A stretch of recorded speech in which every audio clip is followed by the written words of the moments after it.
Good morning students. इस video के माध्यम से हम लोग एडजेक्टिव क्लास के विषय में जानकारी प्राप्त करेंगे। एडजेक्टिव क्लास वह क्लास होता है जो अपने पहले आए हुए उपवाक्य के किसी नाउन या प्रोनाउन की विशेषता बताता है, उसको डिस्क्राइब करता है। यानी वह उपवाक्य जो अपने पहले आए हुए उपवाक्य के किसी नाउन या प्रोनाउन की विशेषता बताता है वह एडजेक्टिव क्लास कहलाता है। उसी को यहां डिफाइन किया गया। इसकी मुख्य विशेषता यह होती है कि यह पहले वाले उपवाक्य के अंतर्गत जो नाउन प्रोनाउन आया हुआ है उसकी विशेषता बताते हुए जहां तक संभव हो उसके सन्निकट रखा जाता है, उसके पास रखा जाता है। जिस शब्द की ये विशेषता बताता है या इसके पूर्व जो शब्द आया हुआ होता है उसको इसका एंटीसीडेंट कहते हैं, पूर्ववर्ती शब्द कहते हैं। इस क्लास के अंतर्गत जो क्रिया प्रयोग की जाती है वह एंटीसीडेंट के अनुसार यानी उसका नंबर, पर्सन और जेंडर उसी एंटीसीडेंट यानी पूर्ववर्ती नाउन या प्रोनाउन के अनुसार रखा जाता है और इसके माध्यम से एडजेक्टिव क्लास के माध्यम से कॉम्प्लेक्स सेंटेंस का निर्माण किया जाता है। उसी के विषय में यहां जानकारी दी गई है। एडजेक्टिव क्लास, एडजेक्टिव क्लास सदैव एडजेक्टिव का काम करता है। एडजेक्टिव काम क्या करता है? किसी नाउन या प्रोनाउन की विशेषता बताता है। इसको प्रारंभ करने का कंजंक्शन तुरंत पूर्व नाउन या प्रोनाउन होता है। इसको प्रारंभ करने वाले कंजंक्शन के तुरंत पूर्व वह नाउन या प्रोनाउन होता है जिसकी यह क्वालिफाई करता है। यानी एडजेक्टिव क्लास अपने से ठीक पहले आए हुए नाउन या प्रोनाउन की विशेषता बताता है, क्वालिफाई करता है, अर्थात उसको डिस्क्राइब करता है। एडजेक्टिव क्लास से पूर्व प्रयुक्त नाउन या प्रोनाउन को एंटीसीडेंट कहते हैं। यानी जिस नाउन या प्रोनाउन की विशेषता यह बताता है जो इसके ठीक पहले आया होता है उसको इसका पूर्ववर्ती शब्द या एंटीसीडेंट कहते हैं।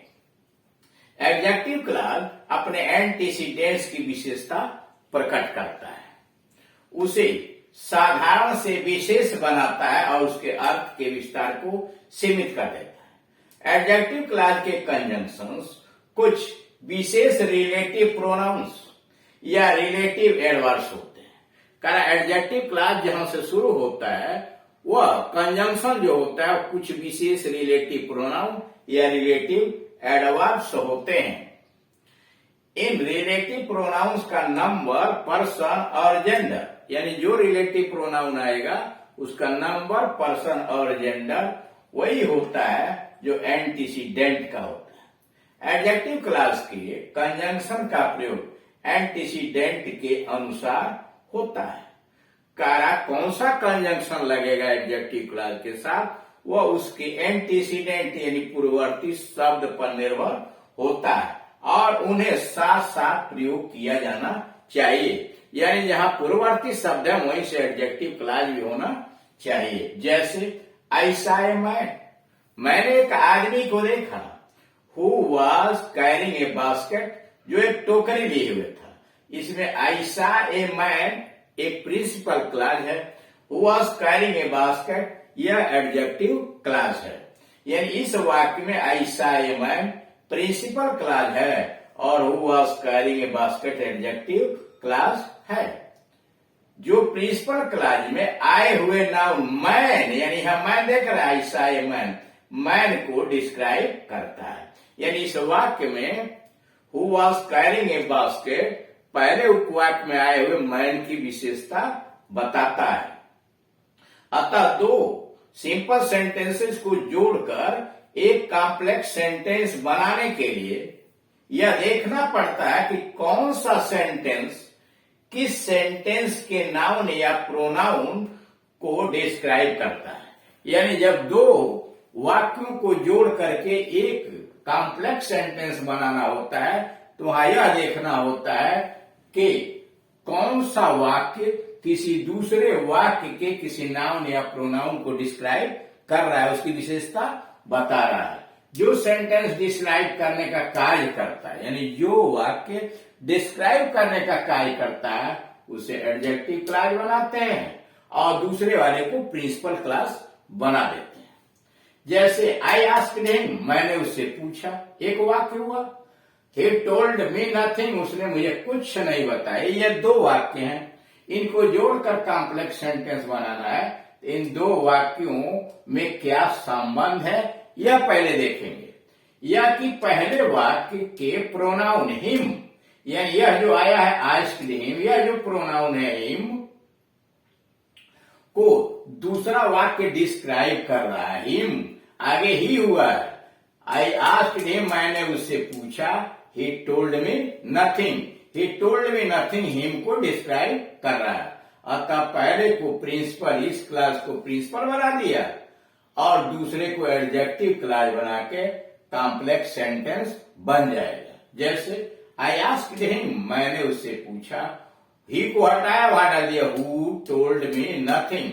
इसमें who told me nothing him की विशेषता बताने लगा। इन्हीं वाक्यों के बारे में हम ऐसे भी सोच सकते हैं कि पहला वाक्य दूसरे वाक्य के प्रोनाउन ही को क्वालिफाई कर रहा है।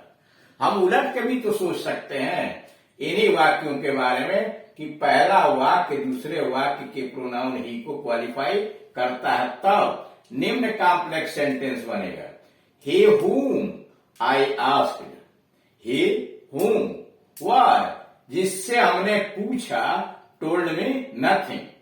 यह बात अत्यंत महत्वपूर्ण है कि एडजेक्टिव क्लास को उस नाउन या प्रोनाउन के पास रखा जाना चाहिए। करा सबसे महत्वपूर्ण बात यह होती है कि उस नाउन या प्रोनाउन को उस शब्द के पास यानी एंटीसीडेंट्स के पास रखा जाना चाहिए जिसे वह क्वालिफाई कर रहा है। नीचे जिस कंजंक्शन के सम्मुख जो एंटीसीडेंट दिया है, जो पूर्ववर्ती शब्द दिया है, उन्हीं के साथ साथ प्रयोग किया जाना चाहिए। यानी सभी के साथ सभी नहीं आ जाएंगे, उसकी एक लिस्ट है कि कौन सा कंजंक्शन किस प्रकार के नाउन या प्रोनाउन के साथ रहेगा। जैसे हु का मतलब होता है जो या जिसने, और यह लगता है सजीव प्राणी लिविंग बीइंग के साथ, यानी बड़े जानवरों और आदमी के लिए। जैसे राम, जिसने तुम्हारी सहायता की, तो राम जीवित प्राणी है इसलिए हु डाल दिया। ठीक।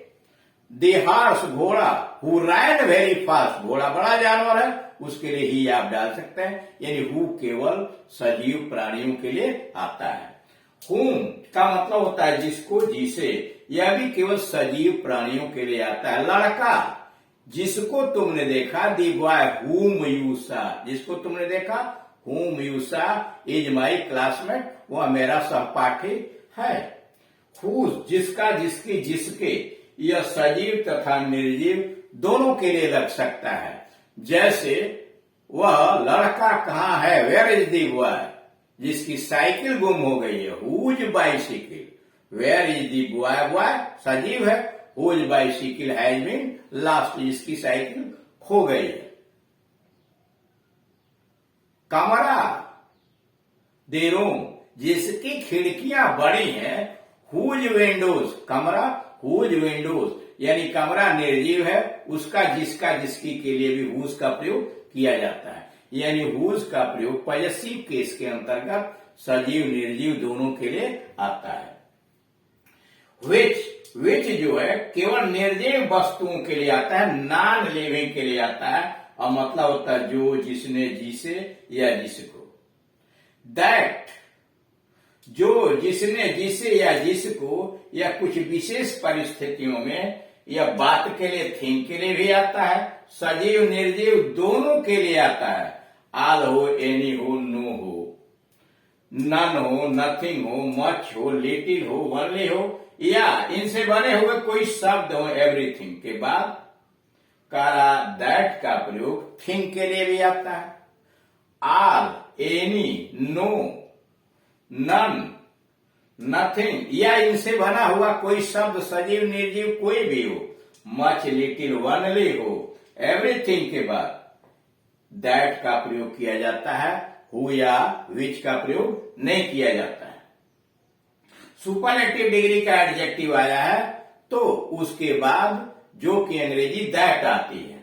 एब्स्ट्रैक्ट नाउन हो तो भी उसके बाद दैट का प्रयोग किया जाता है। हु और व्हाट इंट्रोगेटिव प्रोनाउन है तब भी दैट का प्रयोग किया जाता है। जैसे हु एम आई, मैं कौन होता हूं, दैट कैन हेल्प यू, जो तुम्हारी सहायता करूं। विच इज इट, यह कौन सी बात है, दैट ट्रबल्स यू, जो तुम्हारा पीड़ा देती है। यानी दैट जो है सजीव निर्जीव दोनों के लिए प्रयोग होता है कुछ विशेष परिस्थितियों के अंतर्गत। अब आइए एज पर। एज जो है जो या जिसने, एज का मतलब होता है जो या जिसने। जब वाक्य पहले उपवाक्य के अंतर्गत सेम आया हो या सच आया हो तो उसके बाद जो कि अंग्रेजी न विच होगी न हु होगा तब एज का प्रयोग करेंगे। यानी पहले उपवाक्य में सम या सच, सेम या सच आया हो तो जो कि अंग्रेजी एज लिखेंगे। बट जो नहीं, none, no person, nobody. यानी नन हो, नो पर्सन हो, नो बॉडी तो उसके बाद बट लगना चाहिए। वेयर आता है प्लेस डिनोटिंग नाउन, यानी स्थान सूचक संज्ञा के बाद वेयर आता है। व्हेन आता है जब, यानी समय सूचक संज्ञा टाइम डिनोटिंग नाउन के बाद। वाई आता है जिसके कारण, यानी कारण सूचक शब्द के लिए रीजन के बाद वाई आता है। और हाउ आता है जिस तरीके से, यानी वाई हुआ, वे हुआ या मेथड कोई कार्य करने का तरीका हुआ तो उसके लिए हाउ का प्रयोग करते हैं।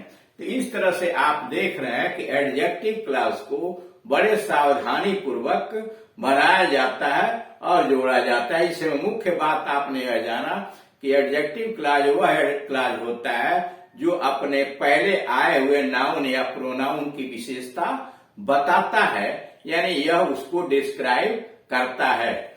जो जिस नाउन या प्रोनाउन की विशेषता यह उपवाक्य बताता है उसे उसका पूर्ववर्ती शब्द या एंटीसीडेंट कहते हैं।